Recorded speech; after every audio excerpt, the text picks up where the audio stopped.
नमस्कार मित्रांनो, मी Yogesh Mane ignite academy मध्ये तुमचं सर्वांचं स्वागत करतो.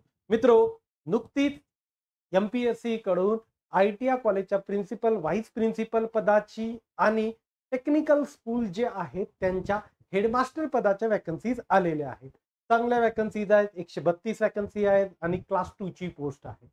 तर आपण याला ऍप्लिकेशन फॉर्म फिलअप करतो. फिलअप करताना बऱ्याचशा ज्या अडचणी येतात त्या माझ्याकडून दूर करण्याचा प्रयत्न असतो, गायडन्स करण्याचा प्रयत्न असतो. तर तुमच्यापैकी बऱ्याच जणांचे आता एक्सपिरियन्स लेटर तयार आहेत, एनसीएल तयार आहे, कास्ट सर्टिफिकेट सर्व गोष्टी तयार आहेत आणि ते अप्लाय करतायत तर काही प्रॉब्लेम सुद्धा फेस करतायत. सर्वात महत्त्वाचा प्रॉब्लेम त्यांना फेस केला जातो तो म्हणजे जेव्हा ते फॉर्म सबमिट करतात, म्हणजे प्रोफाईल सबमिट करतात, लॉक करतात आणि पुढे ते अप्लाय करायला जातात, त्यावेळेस दोन चुका होतात किंवा दोन प्रॉब्लेम सर्वात जास्त त्यांना फेस केले जातात. एक म्हणजे एक्सपिरियन्स क्रायटेरियामुळे ते फेल दाखवतायत, right, fail due to experience criteria. आणि दुसरं की त्यांचं सेंटर निवडलं जात नाही, तर याचे मेन प्रॉब्लेम काय, तर हे आपण बघणार आहोत. तत्पूर्वी हे आपले व्हिडिओ सिरीज कंटिन्युअस चालू आहे. मागच्या वेळेस आयटीआय प्रिन्सिपलच्या वेळेस भरपूर गोष्टी क्लास 1 च्या वेळेस आम्ही स्वतः एमपीएससीच्या मागे लागून फॉलोअप घेऊन केलेल्या होत्या, सॉर्ट आउट केलेल्या होत्या.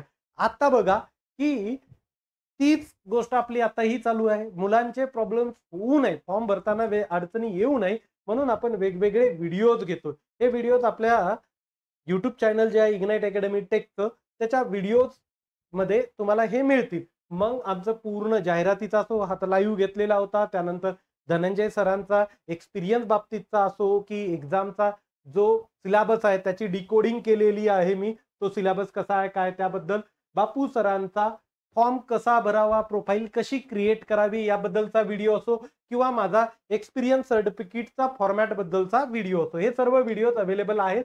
आता येऊ आपण बॅच कडे. ही बॅच आपली लाईव्ह फॉर्मॅट मधली आहे आणि आजच चालू होते, म्हणजे 1 ऑक्टोबरला सायंकाळी 8:30 वाजून 8:30 पासून 10 PM, राईट.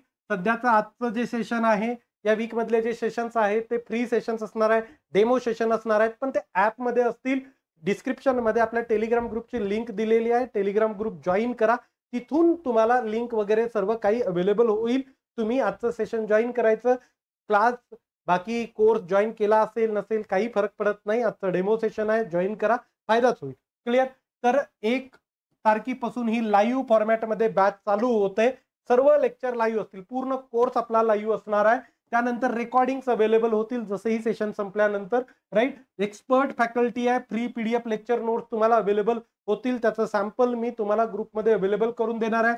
टेस्ट सिरीज याच्यामध्ये आहे, chapter wise MCQ solving session सुद्धा असणार आहे. बघा 10,000 फीस आहे.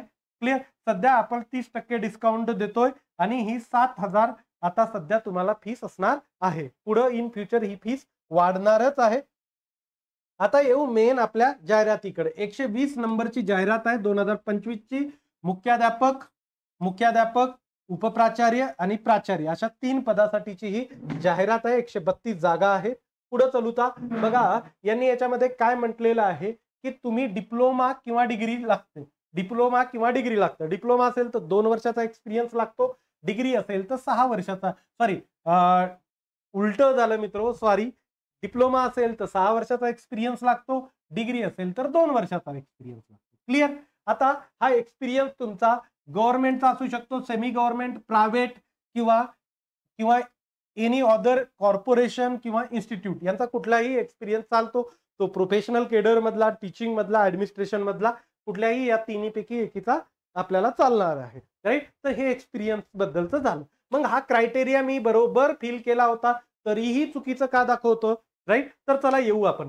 जेव्हा तुम्ही एमपीएससीचा एक्सपिरियन्स ऍड करता, एवढे डिटेल्स तुम्हाला मागितले जातात. बघा, एम्प्लॉयमेंट, राईट. एम्प्लॉयमेंट प्रेझेंट आहे, पास्ट आहे, ते द्यायचं आहे तुम्हाला, राईट. प्रेझेंटचं आहे की पास्ट आहे. Selected from MPSC through post असेल, जसं आरटीओ एमयूआय वाले फॉर्म भरताय तर तुमची आरटीओ एमयूआय ची कशाची पोस्ट आहे तर ती एमपीएससी थ्रू आहे की काय ते सांगायचं आहे त्यांना. तुमचं ऑर्गनायझेशन कोणती आहे, गव्हर्नमेंट आहे की काय ते सांगायचं आहे. कुठली पोस्ट, तुम्ही सध्या कुठल्या पोस्टवर आहात ते.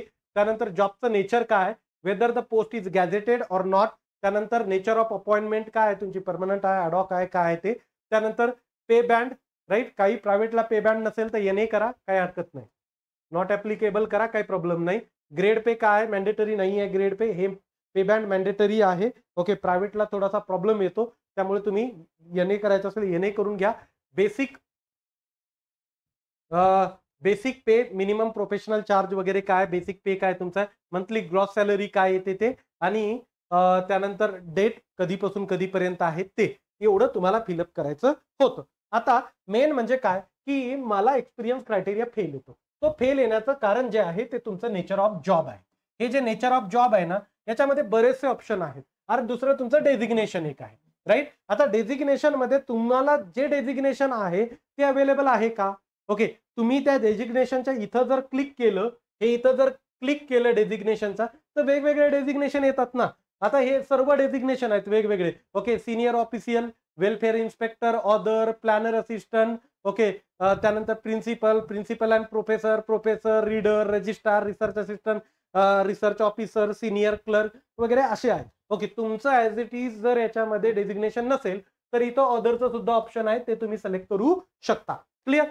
आता इथं तर मेजर प्रॉब्लेम नाहीये. मेजर प्रॉब्लेम तुमचा येतो इथं नेचर ऑफ जॉब मध्ये. इथं तुम्ही चुकी करता. इथं जर तुम्ही टीचिंग, ऍडमिनिस्ट्रेशन आणि प्रोफेशनल याच्या व्यतिरिक्त जर दुसरं टाकलं तर प्रॉब्लेम होतो. आता काही जण म्हणतात सर आम्हाला एवढंही कळणार का, तुम्ही सांगून सांगून बेजार झाले. तरी काय होतं की जेव्हा तुम्ही ऍडमिनिस्ट्रेटिव्ह टाकायला गेले ना, तर ऍडमिनिस्ट्रेटिव्ह भरपूर गोष्टी आहेत त्याच्यामध्ये. आता याच्यामध्ये administration of act, right, administration of technical education, administrative experience in Ayurveda department, administrative officer, administrative responsible.